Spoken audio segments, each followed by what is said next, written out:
Welcome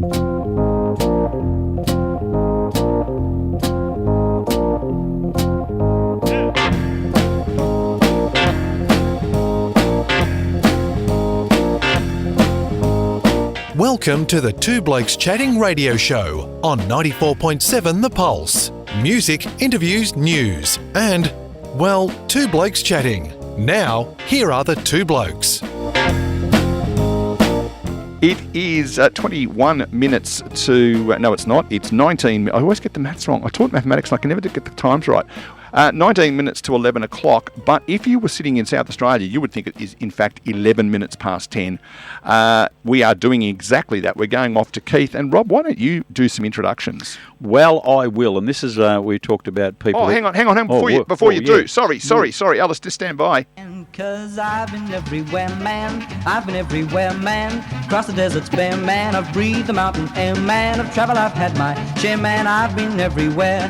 Been to Tullamore, Seymour, Lismore, Mooloolaba, Nambour, Roochdore, Kilmore, Marillaba, Birdsville, Emmaville, Wallaville, Connemara, Connemara, Strathround, Proserpine, Alladala, Darwin, Gingin, Lilliquin, Muckilla, Wallamilla, Bougainville, Cumberland, Ramakiller. I've been everywhere, man.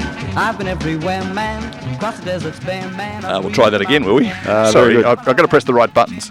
Yeah, we're going to have a regional roundup, and I thought we should do it in my old hometown of Keith. So I went to my good friend Veronica Mayfield and thought, she'll know all over. And she said, no, I couldn't do it.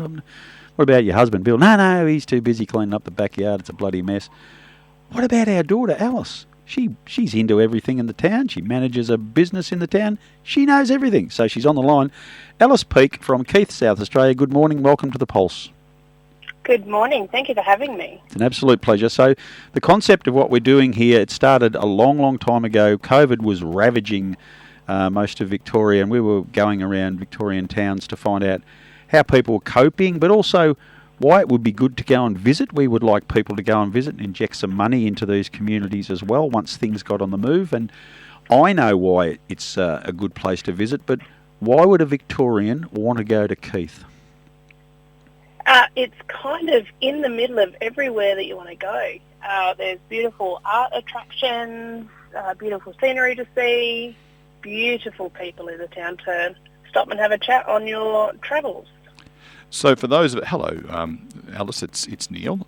Tell us, if we were coming from Adelaide, how long would we allow to drive? But if we were coming from Melbourne, how long would we allow to drive?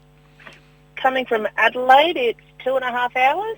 Mm-hmm. And coming from Melbourne, I believe it's about 5 or 6 hours. Yeah, if you don't get out of the seat, it's about 5.5. Yeah, that's pretty good spot.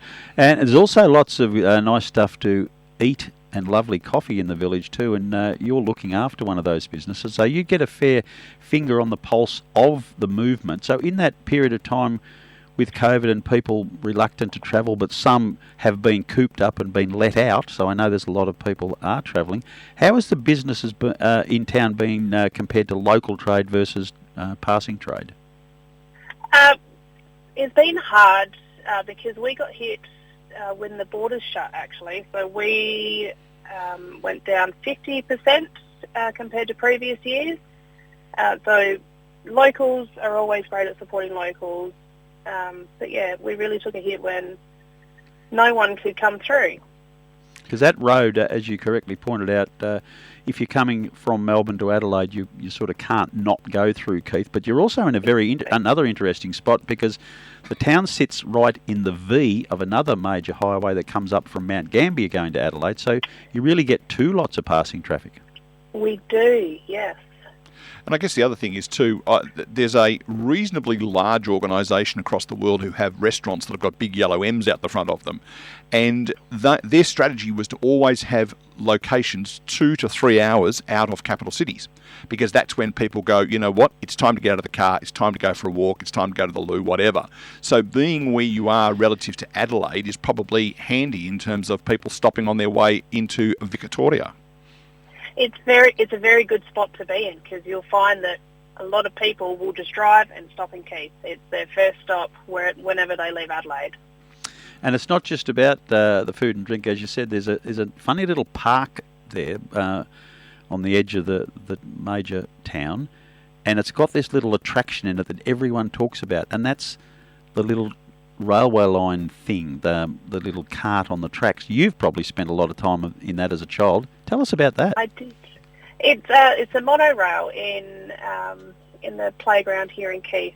I couldn't actually tell you when it was built, but it's been there since I was a small child, and my kids enjoy it to this day. It's probably something your father might have built, because he's very good at putting those types of things together. Did he have his fingerprints on that at all? Probably.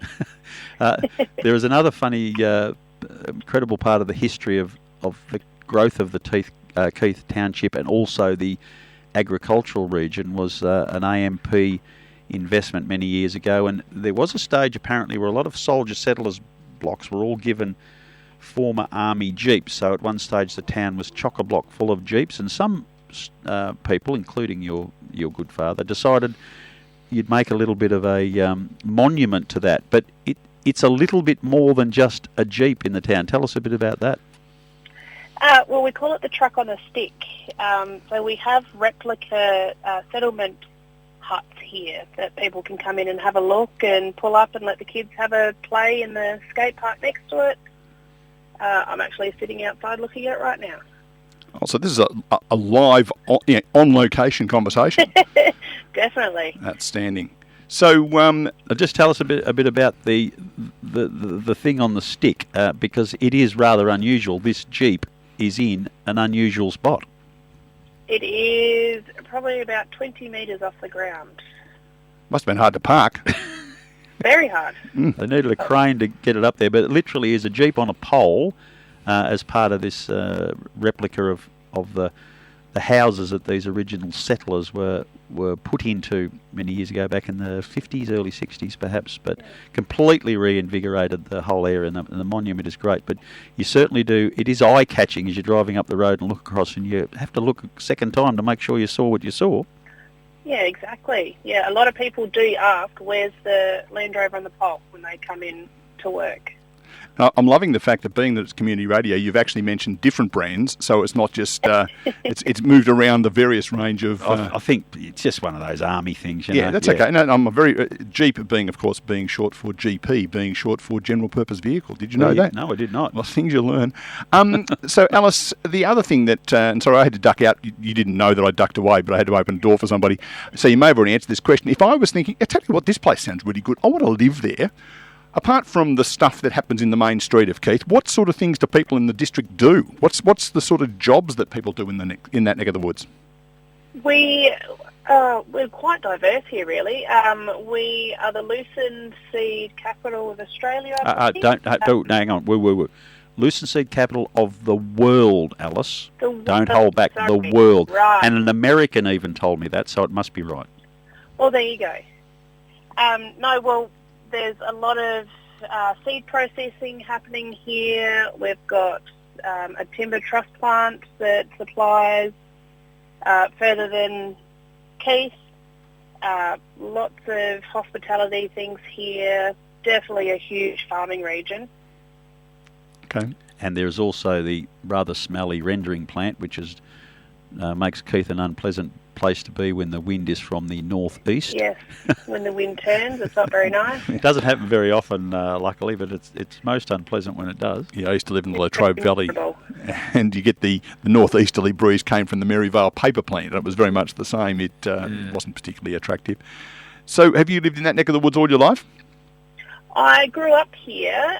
Just after school, I moved away down to Millicent, and then through a series of fortunate events, I've moved back here with my husband and family. So I've been back here for about 3 years. And it sounds like an ideal place to bring up some kids. Oh, it absolutely is. Such a good, small community, and everyone looks out for each other. I'll give Neil a bit of an in here, but what are your neighbours' names? I have Jan and Travis as my current neighbours. Okay, because we were keen to know, has anyone lived next door to you for 24 years? That's the obvious question there. And I wasn't going to bring it up, but Rob's introduced it. No, well, because I haven't stayed in a place for 24 years yet. Well, you're not the Alice we know. When you left, did a big limousine pull up and take you away? That's the question that has been worrying me since Rob told me who we were going to talk to. Gee, that would have been a nice little send-off. Oh, it would have been lovely. You've never heard that ever in your life, I wouldn't have thought. Never at all. Yeah. Same as the restaurant either. Yep. Righto, free plug, Alice. If someone was driving from Melbourne or Geelong to Adelaide, they're going through Keith, where do they find the best coffee, salad roll or little sweetie treaty thing? Definitely the Morning Loaf Bakery in Keith. There you go. Just on your left as you hit the edge of the business centre of the town. Coming from? Geelong. Right, okay. Yeah, the Geelong side. Excellent. First business on the left in the central business district of Keith. And it's great that you've been able to capture something of the essence of Rob Cameron in it, because he sits around here every morning and loafs as well. So don't you be worrying anything about that. Alice, thank you for taking some time out to be part of our regional Roundup. Do we have any idea why the place is called Keith? My brother's name's Keith, and he used to tell us all the time whenever we drove through there that it was named after him. I'm assuming it's not the case. No, well, it originally used to be called Mount Monster due to the outcrop just out of town. Yeah, and now that I'm on the spot, I can't actually think of why. That's okay.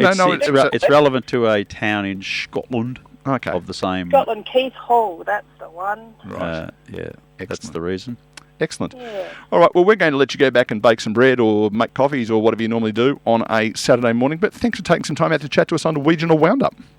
Beautiful. Thank you so much for having me. And hello to all the lovely people in Keith who may be listening this morning.